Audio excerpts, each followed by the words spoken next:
acuerdos de paz firmados en 1992 en el castillo de Chapultepec, México, fueron fruto de largas reuniones de negociación entre el gobierno en turno a cargo de Alfredo Cristiani y el FMLN, que dieron inicio en octubre de 1984.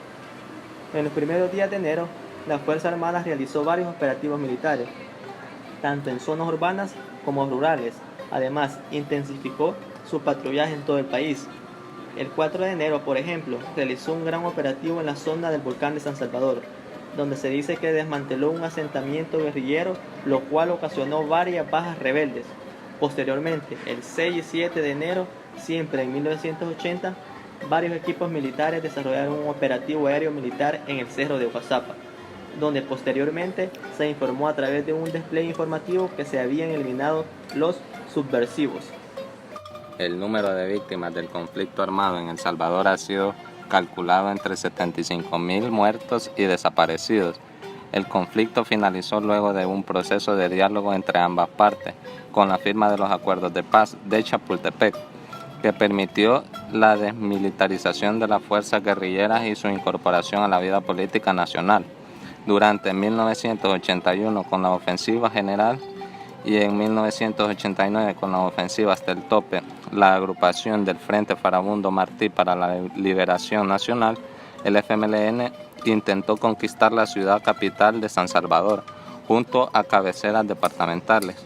Según el informe de la Comisión de la Verdad elaborado por la Organización de las Naciones Unidas, ONU, las fuerzas gubernamentales fueron las causas en el 85% de un aproximado de 22.000 denuncias recibidas entre casos de homicidios, desapariciones, violaciones, torturas, secuestros y lesiones, concluyendo después que fueron las responsables del 62% de asesinatos civiles, mientras que los grupos paramilitares de extrema derecha, donde se encontraban los escuadrones de la muerte, serían responsables del 35%, y los guerrilleros del FMLN eran responsables de tan solo el 13% de los asesinatos de civiles. Los acuerdos de paz fueron el resultado de un largo proceso de diálogo entre el gobierno y el FMLN. Los primeros encuentros de diálogo se llevaron a cabo en La Palma, Chalatenango, en octubre de 1984, como primer lugar. En segundo lugar, en noviembre de 1984, en Ayahualo, La Libertad, donde se presidieron el doctor Abraham Rodríguez y el doctor Rubén Zamora, ambos doctores del gobierno y la guerrilla respectivamente.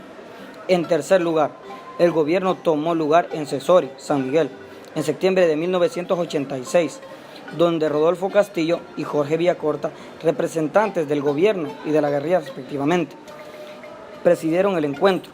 Posteriormente, en 1987, en Iguacula, Apostólica, en San Salvador, bajo la mediación del Monseñor Rivera y Damas, el gobierno representado por Fidel Chávez Mena, mientras que Salvador Samayoa a la guerrilla.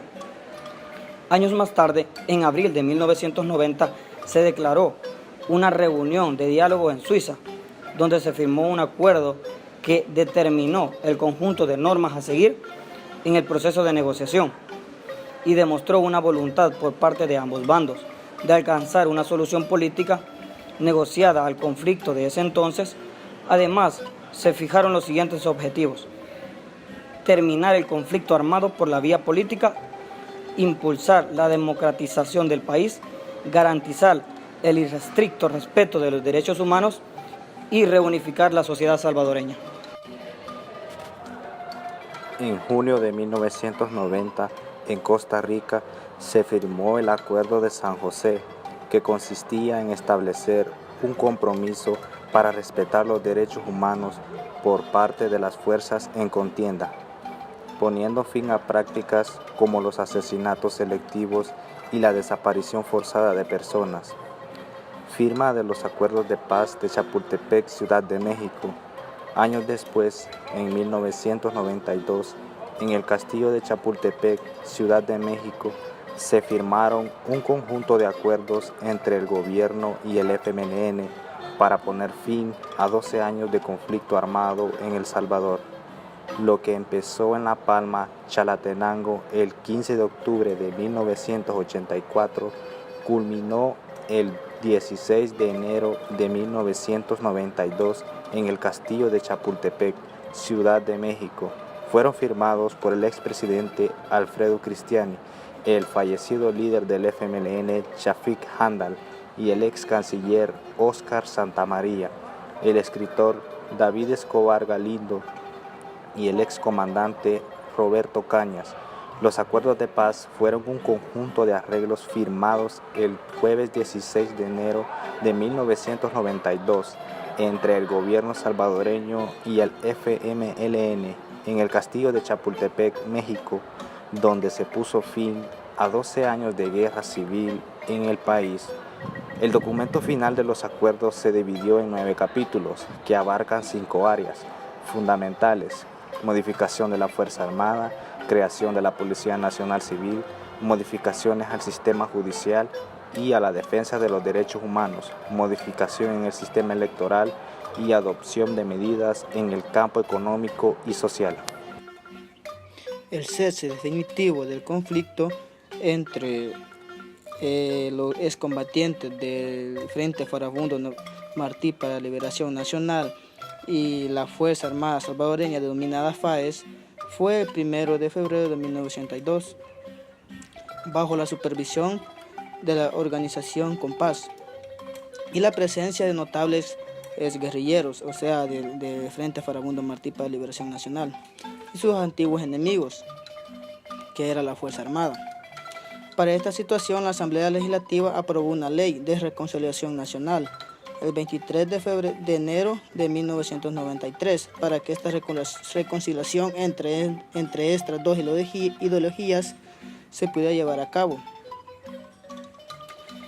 Darse dicha reunión a través de la cual el Estado de El Salvador se privaba de abrir casos legales contra excombatientes de la guerra, creando una amnistía nacional, la cual esta se aprobó en el año de 1963, la cual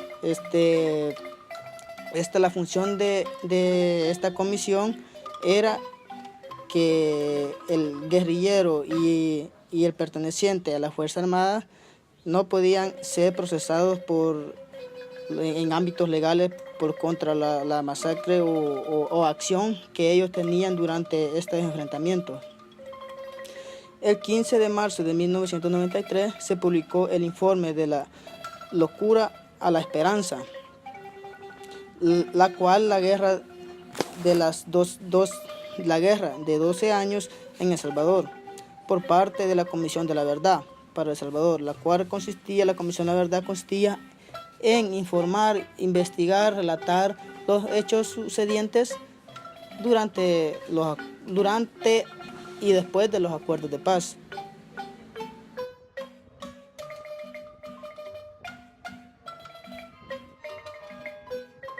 Buenos días, licenciado Roberto Israel Vega Orellana. ¿Qué tal? ¿Cómo le va? Pues bien. Fíjense que aquí estamos haciéndole invitación a que nos comente sobre los antecedentes del tema del Estado salvadoreño después de los acuerdos de paz. Los antecedentes. Pues mire, para que haya un acuerdo de paz, eso es el indicativo de que hay un conflicto previo, ¿sí? Como en la familia, firmamos o hacemos la paz, nos reconciliamos después de que hubo un conflicto.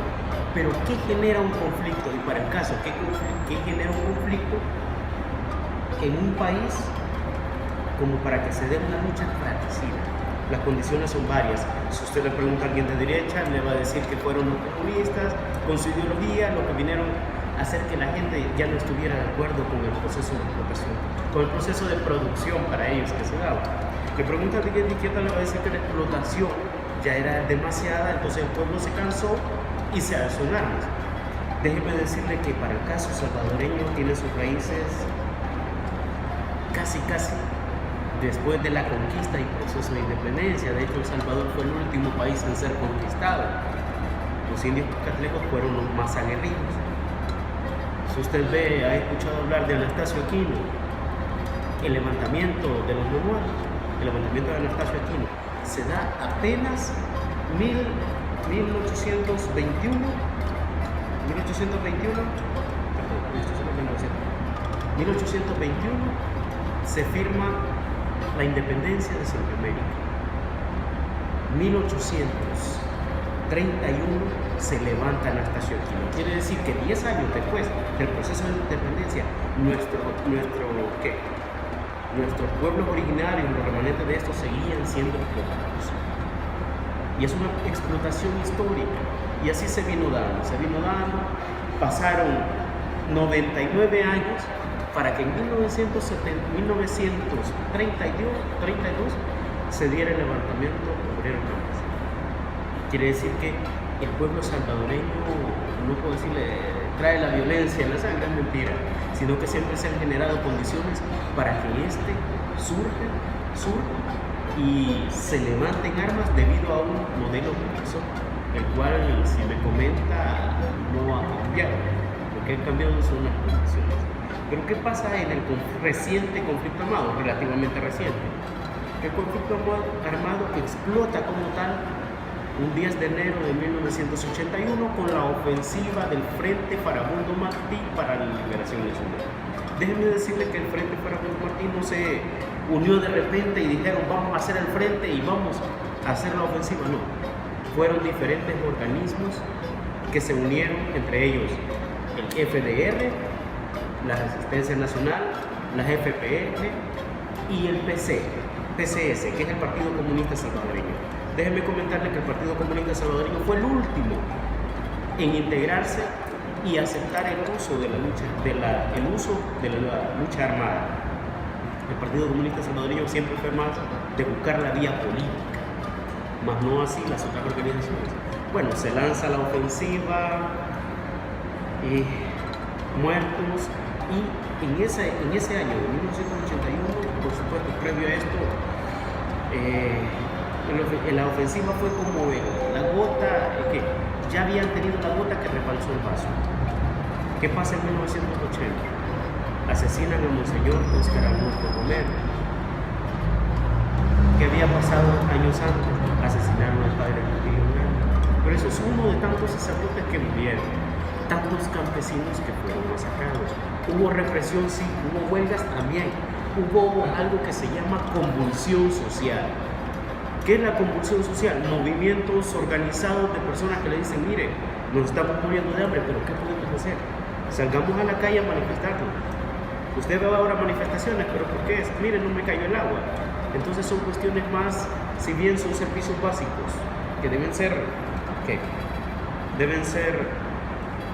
dados por el Estado, proporcionados por el Estado para ponerle en una casa, pero no es la efervescencia social de aquellos años. Entonces, esta es la parte previa, todas las huelgas, masacres, y si bien el conflicto armado tuvo un agente ideológico, indiscutiblemente, porque estuvo marcado dentro de un proceso más macro que se llamó la Guerra Fría. ¿Escucharon hablar de la Guerra Fría? ¿Sí? No era guerra de hielo precisamente, sino que la Guerra Fría es un proceso mediante dos fuerzas beligerantes extremadamente fuertes, que era Rusia y Estados Unidos. Nunca se enfrentaron directamente, porque si no, créanme, si se enfrentan directamente ya no estaríamos ni contando la historia nosotros, ¿sí? Sino que habían otros países en los que ellos llegaban, tenían alguna determinada injerencia y aportaban a uno u otro bando. En el caso de El Salvador no fue la excepción. El Frente Farabundo Martí para la Liberación Nacional contó con apoyo de Cuba, Rusia, Nicaragua. Que conste, el apoyo, y le hago la aclaración, era más en el sentido de armamento y apoyo logístico. El ejército salvadoreño no. Hubo en los años 83 al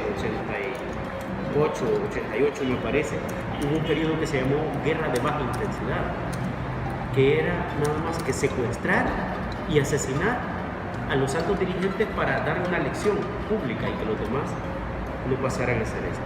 Eso pasa entre los años 84 y 89, pero el conflicto armado duró 12 años en El Salvador. Ustedes hacen un par de preguntas, conversando tras cámaras, ¿verdad? Y decía, ¿cuántos? No hay un número definido. Para algunos, los más conservadores, fueron 35.000. Para otros, con fuentes de información del listado de desaparecidos durante ese periodo, fueron cerca de 75.000 personas que murieron. en 12 años de guerra. Muchas más de las que murieron en Guatemala, y Guatemala solo tuvo 30 años de guerra. Esa es que es la parte previa. ¿Qué compromisos o acuerdos adquiridos tuvo el Estado salvadoreño después de los acuerdos de paz? Y los acuerdos, si bien no fueron posteriores, se firmaron en ese momento, pero previo a los acuerdos de paz hubo un proceso de diálogo, se llamó. Inician en el 84 con la primera reunión, solo que no recuerdo si la primera fue en Ayagualo o la Anunciatura. Ya le digo, en 1984. No, la primera reunión fue en La Palma, Chalatenango. La segunda reunión en ese mismo año fue en Ayagualo, La Libertad. La tercera reunión de diálogo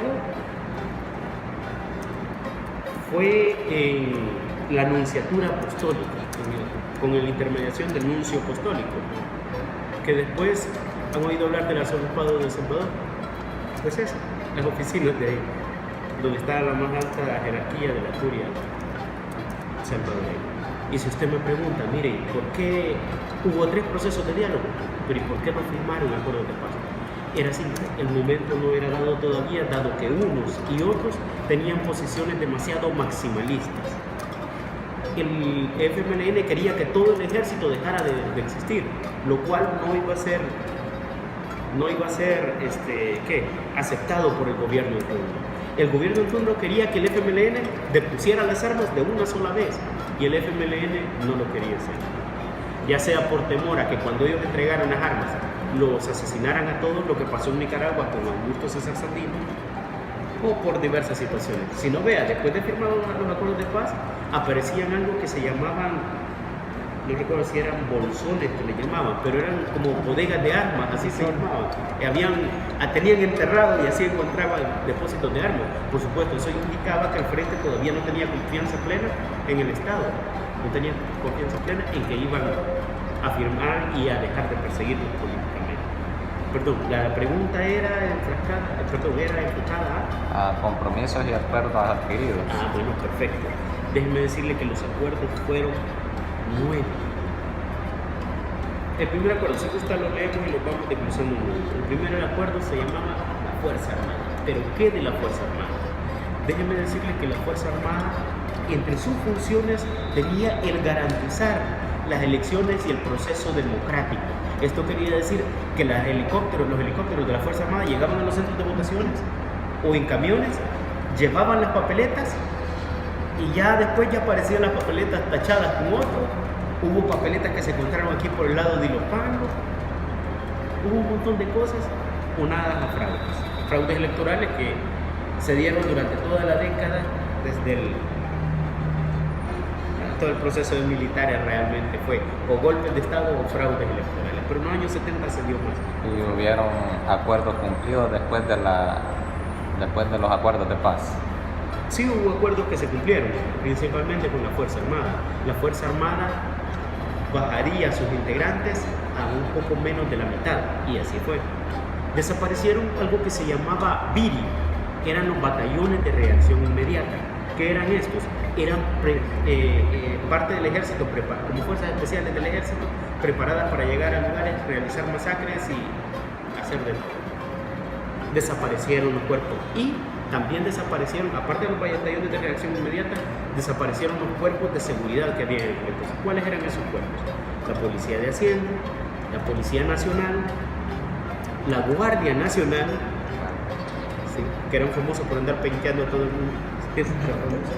Entonces, ellos desaparecieron como tal y pasaron, lastimosamente, a formar parte del ejército, pero también ese ejército pasaría después a conformar la policía, pero eso es otro tema. Respecto a la Fuerza Armada, sí se cumplió en gran medida uno de los acuerdos. Hablando después de los compromisos y acuerdos cumplidos, nos podría hablar acerca del informe de la Comisión de la Verdad para El Salvador. Híjole, un documento, si usted lo lee, un documento que casi es seminario, porque están los testimonios de personas que fueron masacradas, que llegan y le dicen: mire, a mi hijo fulano de tal, llegaron los señores de la Policía de Hacienda, lo sacaron de mi casa, dijeron que fuera a la delegación, no lo encontré, 3 días después estaba descuartizado. ¿Quién dio el testimonio? La mamá, o la esposa o la hija, con nombres y apellidos. Entonces, el informe de la comisión. De la verdad, el informe de la Comisión de la Verdad lo que hace es, lastimosamente, no tiene un carácter. Relatar los hechos históricos Esa es la palabra. de la correcta. humanidad. No, relatar los hechos históricos de las masacres cometidas por ambos bandos durante el conflicto armado. Eso es el informe. Lastimosamente no tiene un carácter jurídico. Si hubiese tenido un carácter jurídico, todas las personas que participaron en masacres, como la Cayetana, como el Mozote, como la masacre aquí en, ¿cómo se llama? Aquí por Aguilares, ¿cómo se llama? Yendo para Aguilares, donde asesinaron a Agustín Real. El Pachonal, ahí. Gente que asesinaron y masacraron a sus totos, Chalatenango.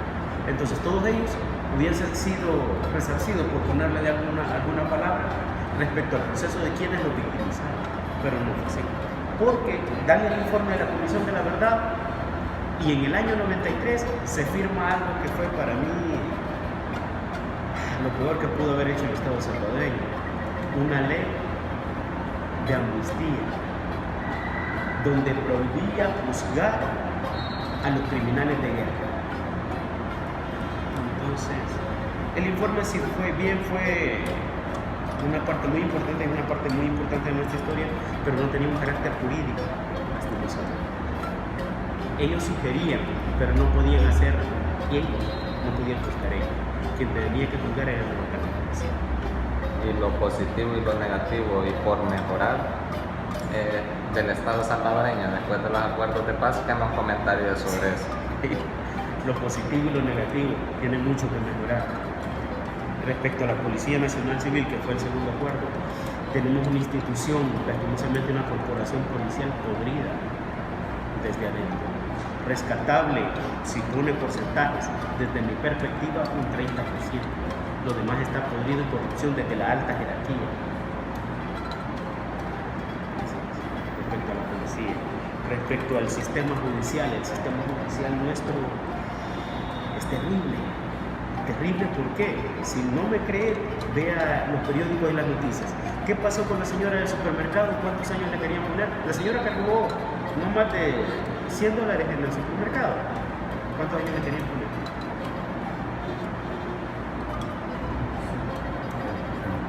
Imagínense, póngale, por poner un ejemplo, le querían poner 5 años.